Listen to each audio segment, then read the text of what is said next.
Xural Media Qrupunun rəhbəri jurnalist Əvəz Zeynallı ilə danışırıq. Son günlər Onkologiya Mərkəzində baş verənlər gündəmdədir, danışılır və Əvəz Zeynallı bugün öz təcrübəsini bölüşəcək bizimlə. Öz müalicələri haqqında və həbsxanada olan zaman ona qoyulan diaqnoz, orada yaradılan şəraitlə bağlı bizi məlumatlandıracaq. Yayımı paylaşın ki, daha çox insana çatımlı olsun, izləyə bilsinlər. Əvəz bəy, hər vaxtınız xeyir. Hər vaxtınız xeyir. Aytan xanım, sizi və tamaşaçılarınızı salamlayıram. Əvəz bəy, indi Türkiyədəsiz. Bəli, İstanbuldayım. Niyə Türkiyədəsiz? Niyə müalicəniz Azərbaycanda yox, Türkiyədə olur? Mən hələ həbsdə olanda, hətta hələ həbsxanada ki, bu məsələ meydana çıxdı, onda həkimlər qərara gəlmişdi ki, elə həbsxanada mənə kimya, terapiya qəbul eləsinlər. Sadəcə hadisələr o qədər sürətlə cərəyan elədi ki, mən həbsxanadan buraxılası oldum və dərhal mənim həkim dostlarım çoxdur, hamısından məsləhətləşdim və dərhal mənə dedilər ki, ölkədən çıxmaq lazımdır. Yəni, bu tip xəstəliklərin Azərbaycanda çox təəssüf ki, etibarlı və güvəncəli müalicəsi yoxdur. Yəni, mən həkimlərimizi zan altında qoymaq istəmirəm. Azərbaycanda gerçəkdən çox yaxşı, çox namuslu həkimlərimiz var. Yəni, Allah var. Tanıdığım mən çox həkimləri tanıyıram. Həkim dostlarım var, tələbə yoldaşlarım var. Türkiyədən gələn həkimlər var. Amma bu həkim məsələsi deyil, Aytan xanım. Bu sistem məsələsidir. Yəni, bu sistemdə əsla və əsla olmaz və burada müalicə heç bir effekt verməyəcək. Və təbii ki, iki seçenek var idi mənim önümdə. Ya Avropa, ya da Türkiyə.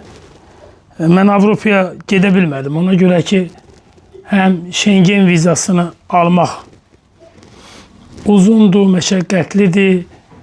Onun üçün indi Azərbaycanda xüsusi prosedurlar lazımdır.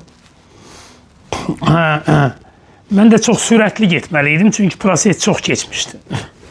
Və təbii ki, Ankara'ya gəldim. Elə müalicəm də onunla Ankara'dadır hələ ki. Hələ də davam eləyir. Qeyd edirsiniz ki, sistem məsələsi var, ona görə də bu iş Azərbaycanda yaxşı gedə bilmir. Nədir sistemdə mane olan nədir ki, Azərbaycanda onkoloji xəstələrin müalicəsi ürək açan deyil, bu qədər şikayət var? Ürək açan çox mədəni sözdür. Ümumiyyətlə yoxdur. Ürək açan, yəni ürək açmayan tərəfi də var bunun. Amma Azərbaycanda ümumiyyətlə son zamanların statistikasına görə ən çox 3 xəstəlikdən əziyyət çəkilir bizim əhalimiz. Onun birincisi xərçəngdir. Onun ikincisi şəkər xəstəliyidir. Üçüncüsü də ürək damar xəstəlikləridir. Yəni bu xəstəliklərin heç birinə dövlət büdcəsindən maliyyə ayrılmır. Mən xırda bir araşdırma eləmişdim. Çexiyanın əhalisi bizim ölkəmizin əhalisi qədərdir. Çexiyada təxminən bizim ölkəmiz qədərdir. Ərazisi. Və Çexiyanın da bizdən fərqli olaraq elə böyük maddi sərvətləri yoxdur. Çexiyada 4-5 milyard xərçəng xəstəsinin büdcəsi var. Və orada təxminən 200-300 minə qədər xərçəngdən əziyyət çəkən insanlar var. İndi bizdən onların statistikası niyə fərqlidir? Orada məcburidir. Hər 3 aydan, 4 aydan bir insanlar müayinədən keçirilirlər və ən xırda ehtimal, ən xırda şübhə belə siyahıya əlavə olunur. Bizdə isə ölüm ayağında olanlar, 4-cü stadiyalar yalnız qeydiyyatdan keçir. İnsanlar ölənə qədər bizdə xəstəxanaya getmirlər. Mən məsələ mənim həbsxanada mərkəzi müalicə müəssisəsində qaldığım otaqda mənlə əlavə 2 nəfər də vardı. Mehdi və Nasir. Mən onlar haqqında çox danışmışam. 4-cü dərəcədən xərçəng xəstəsi idilər və ölümlərini gözləyirdilər. Mən çıxdım, gəldim, onlar haqqında danışdım. O danışmağın nəticəsində onların birini götürdülər, zona qaytardılar. O birindən də xəbərim olmadı. Yəni, həbsxanada mənim gördüyüm, tanıdığım 4-cü dərəcədən xərçəng xəstəsi olan adamlar var ki, onlar da çıxartmırlar ki, onlar da içəridə ölümə məhkumdular. Yəni, Azərbaycanda xərçəng xəstəliyi ölümə məhkumdur. Amerikada araşdırdım, 700 milyard xərçəng xəstəliyinin büdcəsi var. İngiltərədə 242 funt sterlingdir, milyard funt sterlingdir. Yəni, bizim ölkədə isə cəmi cümlətanı rəsmi statistikada 73 min xərçəng xəstəliyi var, 73 min. Ona da 70 milyon pul ayırıblar. O 70 milyonun 1 manatı xərçəng xəstələrinə gəlmir. Onlar xəstəxanaların işığına, suyuna, qazına, heç nə. Yəni, xəstəyə pul gəlmir. Xəstəyə gələn dərmanı da həkimlər pulla satır. O da niyə satırlar? Yəni, burada əslində demirəm, həkimi qınamayaq. Həkim bu sistemin bir parçasıdır. Həkim satır dağı dərmanı. Həkim satır, həkim vasitəçi olur. Həkim ortada, həkim vasitəçidir. Yəni, Onkologiya mərkəzində dərman və müalicə yazıldığı kimi pulsuz deyil. Dərmanlar da müalicə üçün də vallahi heç bir yerdə pulsuz deyil. Azərbaycanda onkologiya ilə bağlı mən onkoloji mərkəzdə olmamışam. Məni yalnız həbsxanada müalicə eləyəndə onkoloji mərkəzə gətiriblər. Niyə onkoloji mərkəz dedim? Çünki ora həm də dövlət büdcəsindən maliyyələşir. Bir hissəsi ora gedir. Ümumiyyətlə, Azərbaycanda indiyə qədər yalnız son aylarda özəl xəstəxanaların da onkologiya xəstəliklərini müalicə imkanları yaradıldı. Son 1-2 aydır. Amma indiyə qədər onkoloji xəstəliklər Azərbaycanda yalnız dövlətin inhisarında və monopoliyasında olub və bunun sayı çox deyil. Yəni, Azərbaycanda onkoloji xəstəliklər bir mənalı şəkildə Avropadakı kimi pulsuz olmalıdır. Məsələ, bahalı dərmanlar var, Aytən xanım. Çox bahalı dərmanlar var. Məsələ, mən bir tabletka içirəm, ayda 10.000 manat. Tabletka, akıllı ilaç 10.000 manat. Və bunu içməlisən sən. Hər gün içməlisən. Azərbaycanda adama ayda 10 manat vermirlər. Amma bütün bu xəstəlik, indi mənə təzə bir dərman yazıb həkim. Bunun aylığı 2000-2500 dollardır. Yəni, bu qədər bahalı ikən Azərbaycan insanı neyləsin? Sən başını götürüb ölkədən gedirsən, sənə kömək eləyən oldusa, yaşadın. Olmadısa, o zaman eyvallah. Yəni, köçüb gedirsən o biri dünyaya. Əvəz bəy, siz həbsxana ilə bağlı danışdınız və sualım da o idi ki, həbsxanada bu diaqnoz qoyana qədər necə şərait yaradılır? Heç bir şərait yoxdur. Nə şərait? Ard-arda şikayətlərlə tutaq ki, gedir həbsxananın həkiminə.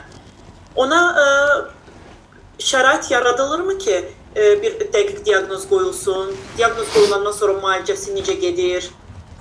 Aytən xanım, Azərbaycan həbsxanalarında o şərait yoxdur. Birincisi, məsələ mən ilk öncə sinəmdə ağrılar başladı, şiddətli ağrılar başladı.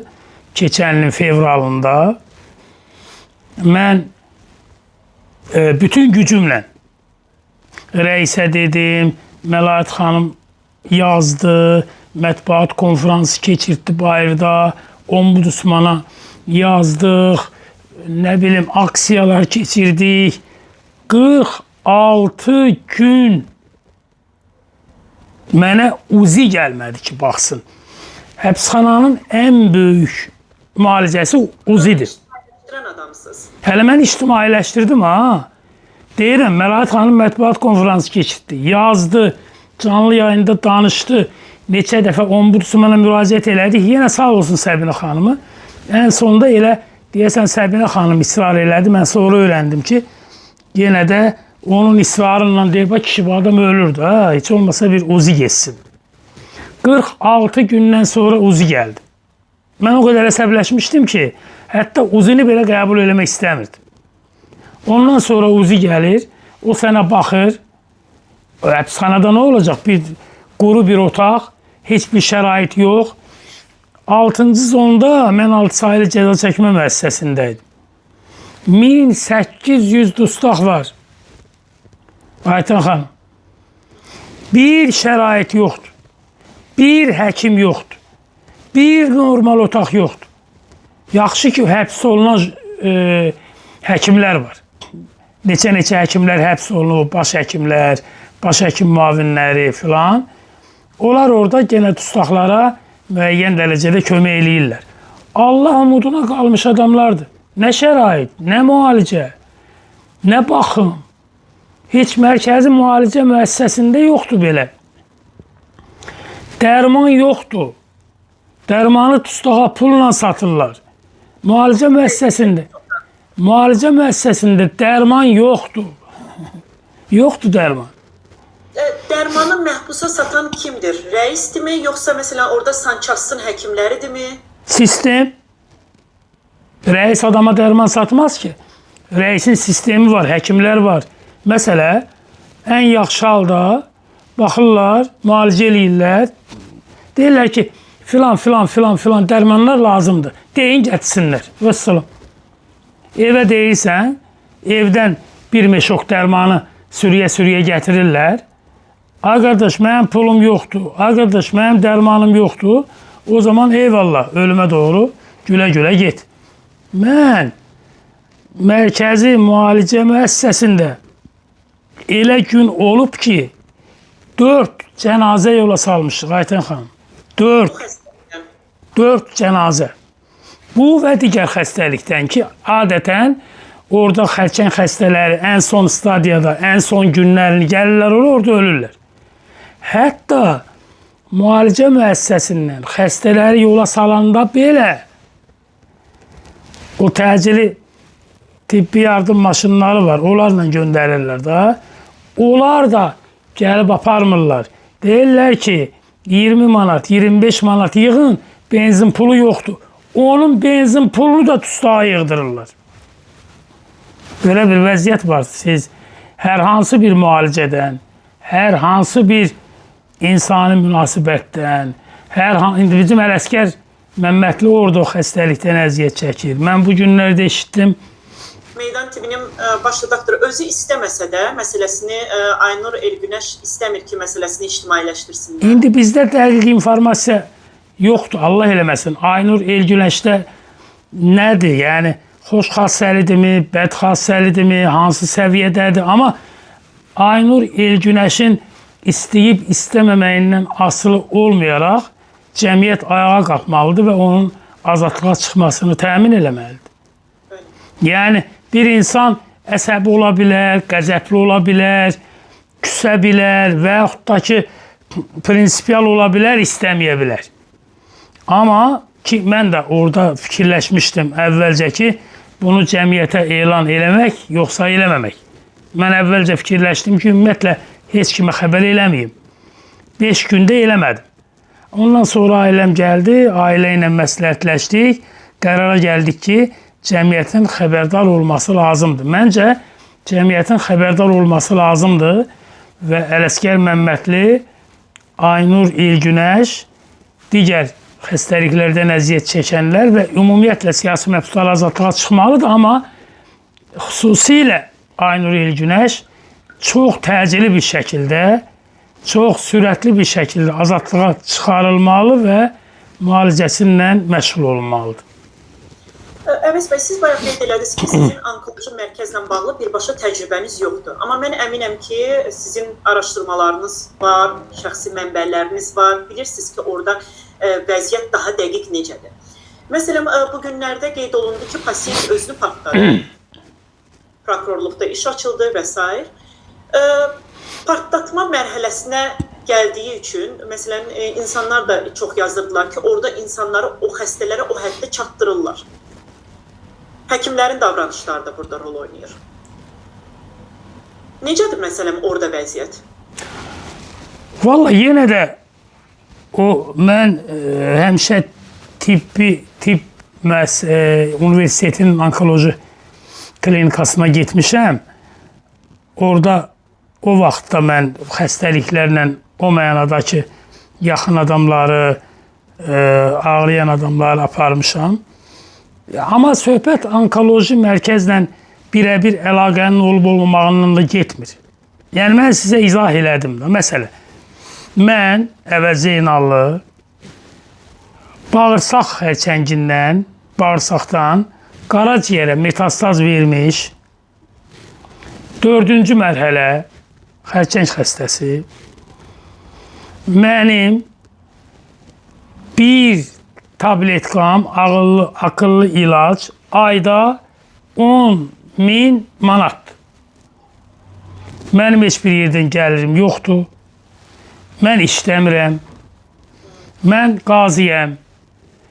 Qazi deyiləm. Mən vətəndaşam. Mən traktoristəm. Mən kimsəsiz, zavallı bir adamam. Mən nə eləməliyəm Aytağa? Yəni, insanları o çıxılmaza gətirmək olmaz. Dövlətin ipi hər yeri elə sarmalıdır ki, adamlar uzadan kimi onu tutsunlar. İndi müəyyən informasiyalar yayılır ki, nə bilim, o Mübariz Əliyev qazi deyil, biri deyir ki, həkim çox yaxşı həkimdir, başqası deyir ki, o ilk uşaq radioloqudur, bir başqası deyir ki, yox, elə yaxşı həkim filan deyil, mənim uşağımı da o belə eləmişdi. Bunların hamısı şərti şeylərdir. O yaxşı həkim ola bilər, Mübariz Əliyev qazi olmaya bilər, ümumiyyətlə, onkoloji mərkəzdə çox yaxşı həkimlər ola bilər. Yəni, söhbət ondan getmir. Söhbət ondan gedir ki, bir vətəndaş, mən sizə nümunəsini verdim. Əvvəlcə 10.000 manat, indi də təzə dərmanım 2500-3000 dollardır. İndi siz silavi bir vətəndaşın bu 2500-3000 dolları, 10.000 manatı hardan tapacağına dair mənbə verin. Verə bilmirsiniz, verə bilmirik. Vətəndaş da nə eləyir? Vətəndaş bugün əlinə qumbara keçib. Sabah stinger keçəcək, birisi gün, nə bilim, bəlkə gedib tank keçəcək. Yəni, insan ən çətin və çıxılmaz vəziyyətdə qalanda nə elədiyini, nə eləyə biləcəyini heç kim bilmir. Biz tarixi kinolara baxmışıq. Bir çarəsiz vəziyyətdən inqilablar yaranıb, dövlətlər çöküb. Onu eləmək olmaz, ona getmək olmaz. Yəni, sən ölkədə 500.000 nəfərə qədər xərçəng xəstəsi var. Yəni, sən bunu sahib olmalısan. Neftin qiyməti 60 dollardan çıxıb 130 dollara, 122 dollara. Yəni, ölkədə hər yer cərimə, hər yer cərimə, az qala nəfəs almaq da cərimə. Yəni, ölkəni belə hala gətirmək olmaz. Biri buradan xərçəkdə ilişib qalıb, o biri oradan şəkərdə ilişib qalıb, o biri oradan ürək-damar cərrahiyyəsində vəziyyət o qədər yaxşı deyil. Yəni, biz hala gedirik ya, bu insanları biz müalicə eləməliyik. Avropada gedir adamlar oturur, siz oradasınız. Adam oturur, yəni, xərçəng xəstəliyi Almaniyada dərhal hesabına 300.000, 400.000 euro keçir və deyir ki, sən rahat ol, dövlət səni müayinə və müalicə eləyəcək.